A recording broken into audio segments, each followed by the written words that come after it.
This morning, the FBI uncovered a tunnel in a rapper's home leading to a hidden underground mansion beneath a former Michael Jackson residence, where they found disturbing items like children's clothing. Absolutely terrifying to know that this exists. It's uncovered tunnels underneath his house. Diddy's? Yeah. Is that true? Christian Combs, son of hip-hop mogul Sean Diddy Combs, has come forward with shocking revelations about what allegedly occurred in the secret tunnels beneath Diddy's mansion that include being invited to disturbing freak-off parties. These allegations come as explosive presented in court, intensifying the legal firestorm surrounding Diddy. A new surveillance video, reportedly shared by Misa Hilton, the mother of Diddy's other son, Justin Combs, moments from last Monday's Homeland Security raid on Diddy's $40 million Los Angeles estate. The footage begins armored vehicles arriving at the property. Armed agents and one officer redirects a security camera to the ground before entering the house. Inside the home, agents deploy a drone, sweeping the premises, detaining Diddy's son. Christian is seen with his hands raised against a wall or being handcuffed.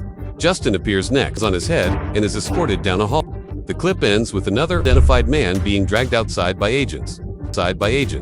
Photos taken after show both sons seated on the front lawn while the search continues. The video and raid tactic sparked public outcry, especially from Misa Hilton, who accompanied the footage with a comment on Instagram. She condemned overzealous and overtly militarized force, arguing that if her sons were back, the situation would have been handled differently. A federal investigation into alleged crimes continues with mounting pressure and scrutiny of the public and media. FBI found a tunnel this morning at the mansion of famous rapper Diddy in Los Angeles, Part 2. After receiving an anonymous tip from neighbors, agents rushed to the scene. During their search, they uncovered a tunnel beneath the carpet in Diddy's bedroom. Despite the family's pleas not to enter, the officers hesitated but ultimately decided to go in. The tunnel looked freshly dug, with wet dirt on the walls and trash scattered around. As they ventured deeper, the narrow space suddenly opened up to reveal 6 locked rooms. The agents couldn't access these rooms, and even more bizarrely, they found multiple intersections ahead in the tunnel. For safety, the agents called for backup and split up to investigate further. What they discovered was shocking. A tunnel connecting to the infamous Playboy Mansion, along with others leading to several Hollywood celebrities' homes. As the agents delved deeper, they quickly surrounded these residences. Guys, they found underground tunnels in Diddy's homes. This was first brought up by Shadow of Ezra, where he talked about the underground tunnels in Diddy's luxurious Los Angeles mansion. It was an underwater swimming tunnel leading to a mysterious grotto, reminiscent of an ancient and modern human use of caves. Now, this is all alleged, of course, but they say that this tunnel connects to the Playboy Mansion. You guys remember that? Hugh Hefner, the guy who lived with all those women in his mansion? There's no available evidence right now. However, reports are noting that Combs mansions do have a pool with an underwater swimming tunnel. They say it's not connected to the Playboy Mansion, but there is a reason why the Playboy Mansion keeps coming up. 10 years ago, they were building underground tunnels to the Playboy Mansion for people like Jack Nicholson for his birthday. So this way, they don't have to go through the outside, but go underground in secret to the Playboy Mansion to do God knows what. You can see the sketches here of these underground tunnels being built. They were working on it, and it was supposed to connect celebrities like Jack Nicholson, Warren Beatty, Michael Jackson, just to name a few. As reported by People magazine, these underground tunnels to the Playboy Mansion were sealed off in the 1980s. The question is, do you believe that? Stay safe. These mansions were raided in March 2024. He wasn't arrested until September. Leaked reports suggest he escaped through underground tunnels in his Miami, while TMZ revealed his LA mansion featured an underwater tunnel connecting.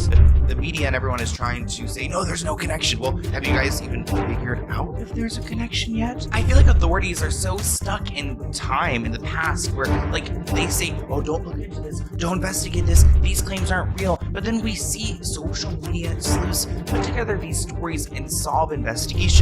I'm not saying the authorities aren't smart people, they can figure it out, but sometimes the help from the public can lead to, us actually figuring out the truth. But do the authorities want the truth? It really matters who's at the top and who they're trying to protect. Another conspiracy theory that circulated at the time of the raids was that Diddy escaped through an underground tunnel. I do believe he has an escape route planned when it comes to his Miami property because he can easily access the Bahamas through a boat. When it comes to his LA property, he might have a backup plan, which kind of explains these tunnels. In case you're wondering where Diddy hosted these parties, specifically the parties that took place underground, I was absolutely shocked to find out that there is an underground mansion with tennis courts, indoor pools, marble everything.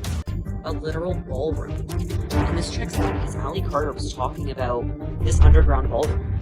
Like, actually, imagine being 5 floors beneath the surface. Willing to bet there's no cell service. What are you gonna do? Scream? Run? Where are you gonna go? Actually terrifying to know that this exists. Like, just want to play tennis in my underground mansion.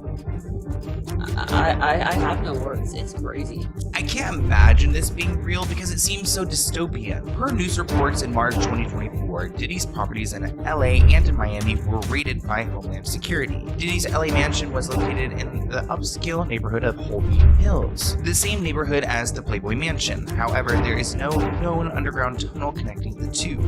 According to this report, people reported that the Playboy Mansion was rumored to have a series of underground tunnels that connected the mansion to other homes in the area. However, one staff member told the site that the tunnels were closed up in sometime in 1989. And I don't know why celebrities are so scared to acknowledge these tunnels. I feel like, oh yeah, there's a Footage of Christian Combs at a freak-off in one of Diddy's tunnels was presented in Lil Rod's lawsuit. Like his father, Christian now faces a sexual assault lawsuit filed by 26-year-old stewardess Grace Omar, who alleges he drugged and groped her at a Diddy yacht party. 22. Christian reportedly arrived very intoxicated and then proceeded to pressure Omarki to take shots of tequila. She did. Christian allegedly tried to get her to drink more in the yacht's makeshift studio.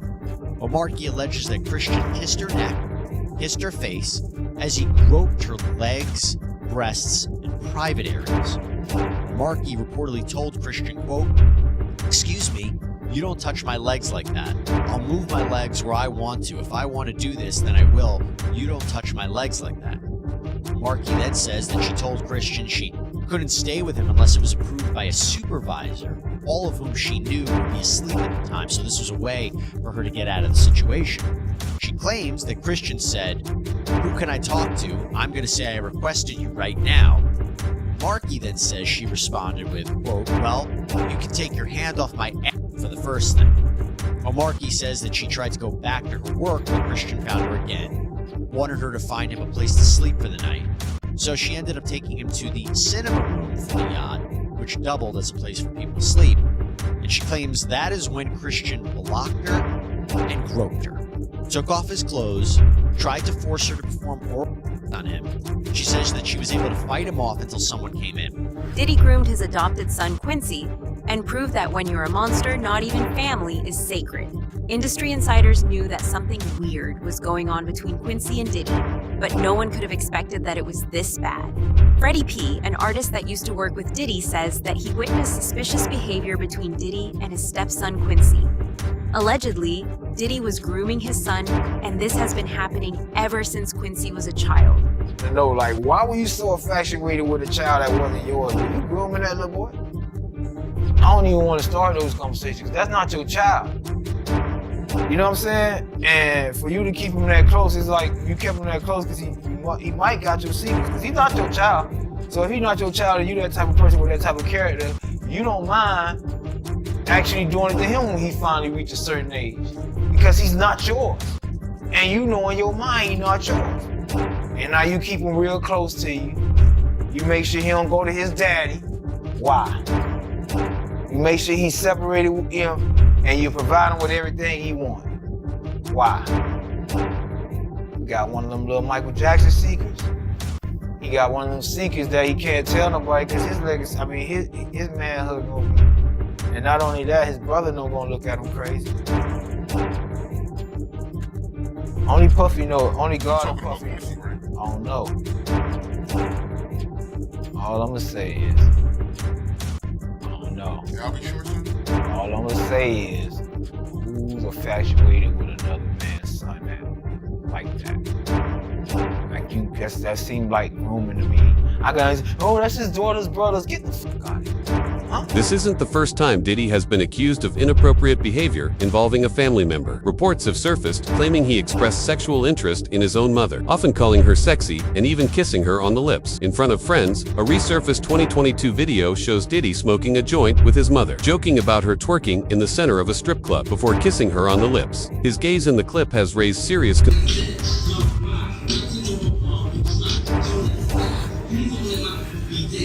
My mom's gorgeous. Let me introduce you to my mom, called Mom Dukes. Hi. She's getting a drip with me. She's hydrating. What's up, Mom? Everything's good, baby. I'm here with you. Yeah. I love you. Love you too.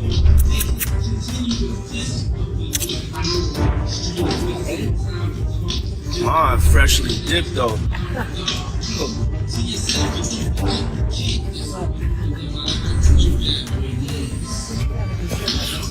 I was just trying to show you.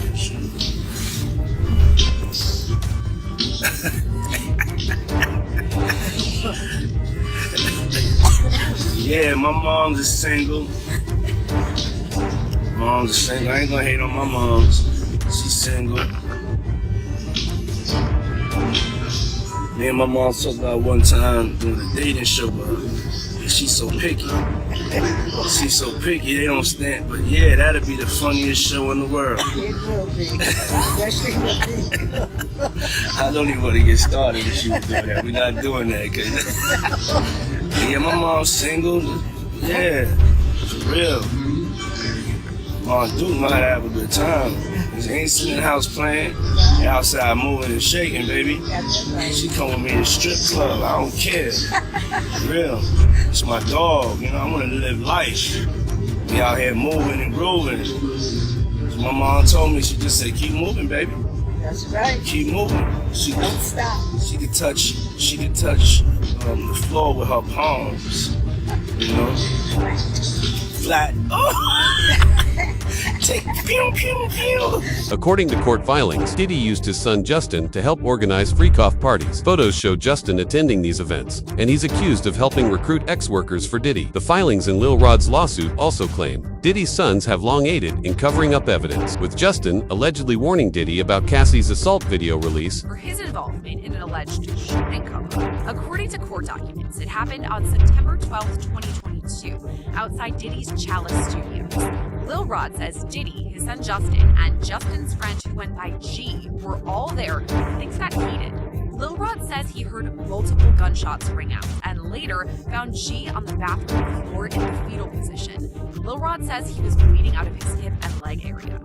Lil Rod says he was applying pressure to G's wounds and then asked the crowd to call an ambulance. At that point, both Diddy and Justin Combs disappeared to another part of the studio.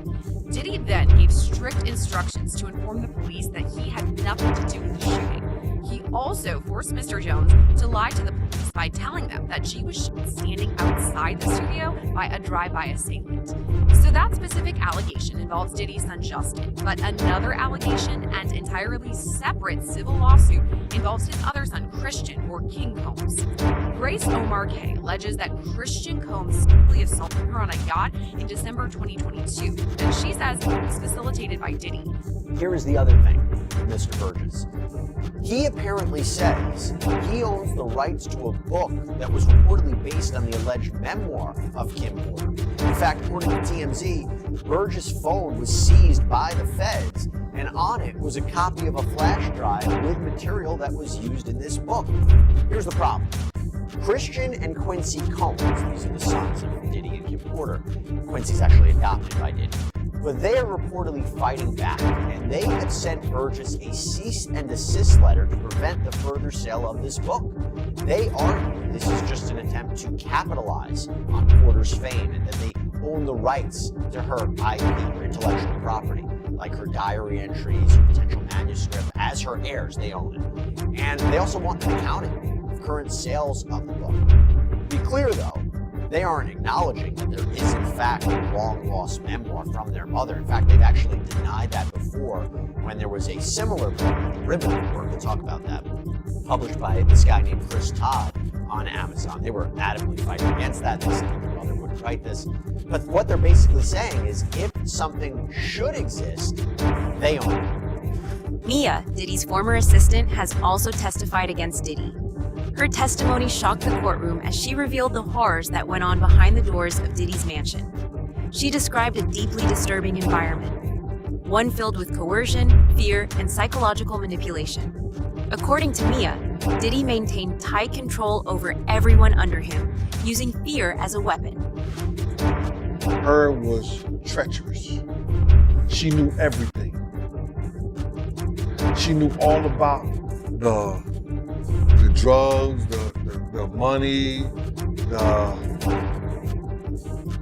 the Cassie, D-Rock involvement, and what he used to do.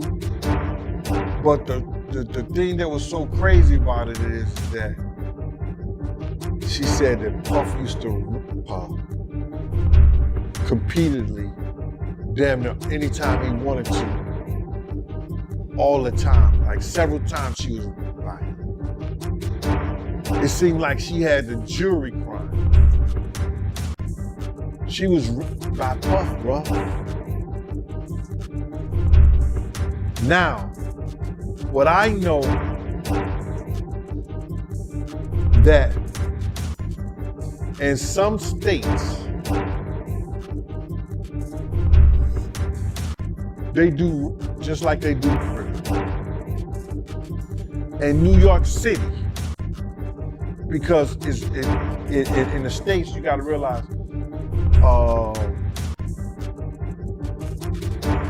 the time that you could be charged with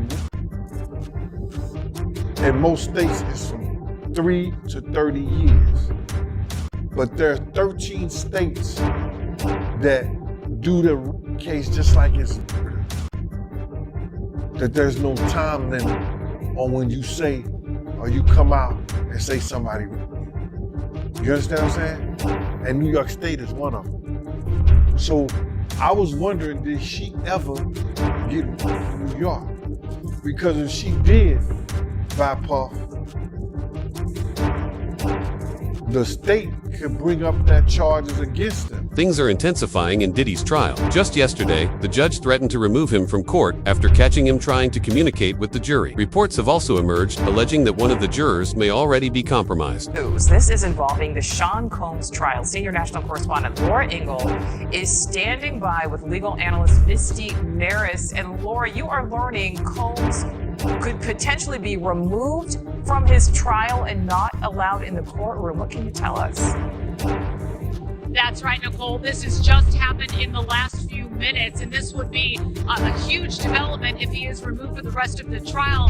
And what has happened here, as we are going through the cross-examination of one of Cassie Ventura's friends, who we've been telling you about, Brianna, who has been on the stand, Sean Combs has been, according to the judge, vigorously nodding during some of this cross, engaging with jurors, or at least appearing that he's trying to, looking at jurors. That is not allowed. And as you mentioned, legal analyst Misty Maris is here. I'm just going to scoot her in. This is breaking news, so we're just bringing her right in because we're here at the courthouse together. You just came over to tell me what the judge said. Explain to us what this means. Yeah, so this was huge because what the judge admonished the defense team, saying that Combs had been engaging with the jury, meaning that he's making direct eye contact with the jury and having a reaction, nodding his head. The judge said this is jury interference. It's to influence the jury, and actually referenced that the defense was warned not only today during Bongolin's testimony, but also had been warned previously during the testimony of George Kaplan. So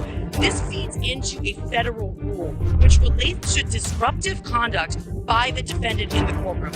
And the rule says that if somebody is warned by the judge, the defendant is warned, but the conduct continues, one of the consequences would be removal from the courtroom for the remainder of the trial. And Laura, that is of huge consequences to defense. Yeah, and all along we've been seeing Sean Combs, passing notes, and that's allowed with his defense. He's been very active. He's been paying attention, and we have heard of him nodding along during some of the testimony, but this is something different. Correct. So engagement with your attorneys, passing notes during testimony, even being a bit reactive to witness testimony, looking at the witness and perhaps having a reaction and looking engaged, all fine. It's when it comes down to engagement with jurors and something that could tend to influence them in some way. And what the court looks at is their influence or intimidation. Is that what the defendant is doing, and could it have that impact? So here the judge was taking a very strong stance.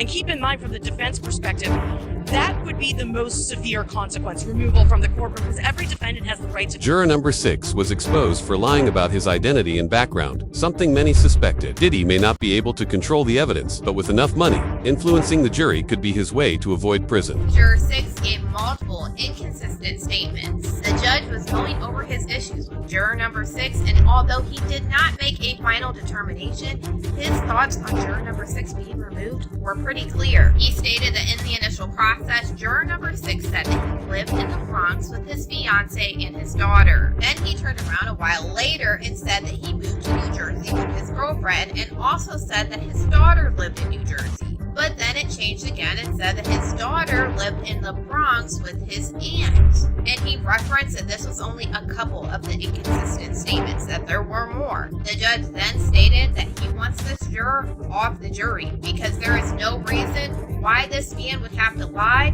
and the only reason he would lie is to be a part of the Diddy trial, which made him worry that this juror might have a malicious intent or an agenda. But then after the judge said that we need to strike this juror off of the jury, Diddy's team started bringing up more arguments about this. Diddy's lawyer said that this juror is important because they need diversity, and he is only one of 4 black men that sit on the jury. He also said that he doesn't believe that these inconsistencies were that big of a deal where this juror would have to be removed. Diddy's team was arguing that this is something that should have been brought up weeks ago, and nobody brought this up, and the government is saying, listen, I didn't even know about this back then. Then Diddy's lawyer said something really weird. They said, just bring this juror in, just question him. I'm sure it's nothing. I'm sure he'll be able to explain.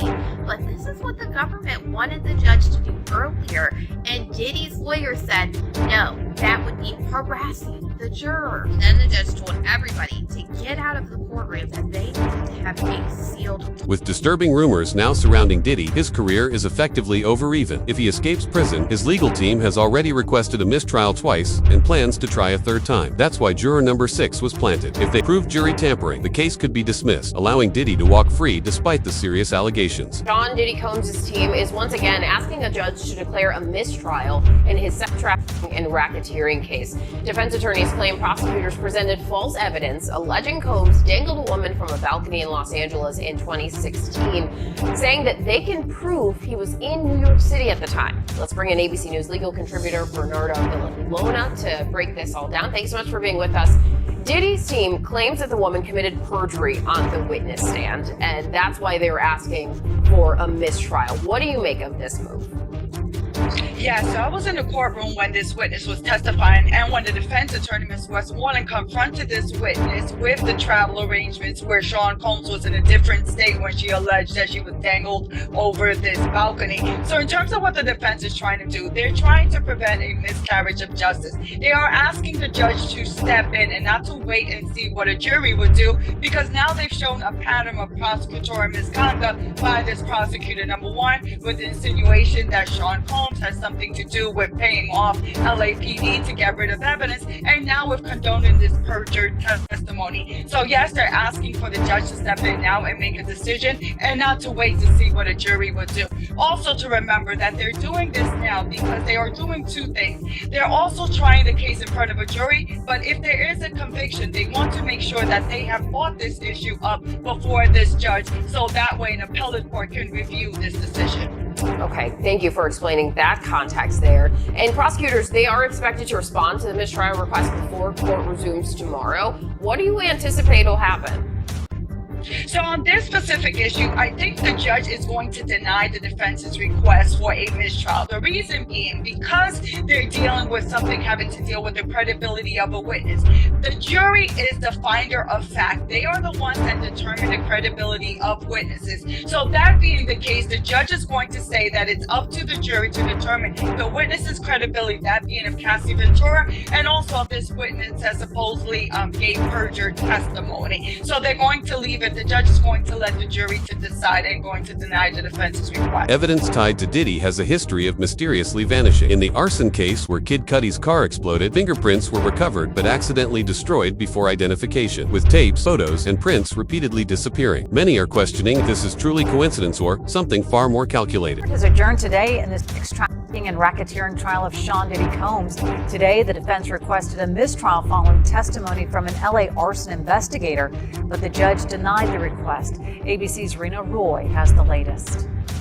A mistrial request denied in the federal criminal trial of Sean Diddy Combs. His defense team accusing the government of prosecutorial misconduct during the testimony of a Los Angeles arson investigator who spoke about fingerprints that were lifted from the front door of rapper Kid Cudi's home as part of an investigation into a break-in there in 2011. The investigator testifying that those fingerprints were destroyed, and when prosecutors asked the investigator if that was unusual, the defense accused them of trying to plant the idea that Combs was responsible. The overall implication, according to the defense, is that somehow Sean Combs created that disappearance. The defense moved for a mistrial, and they moved for it because what they said is it's unduly prejudiced, because this is the whole theory of what the prosecution is putting forth, is that he has this control and can make these investigations disappear. Instead, the judge striking that part of the testimony, telling jurors to disregard it.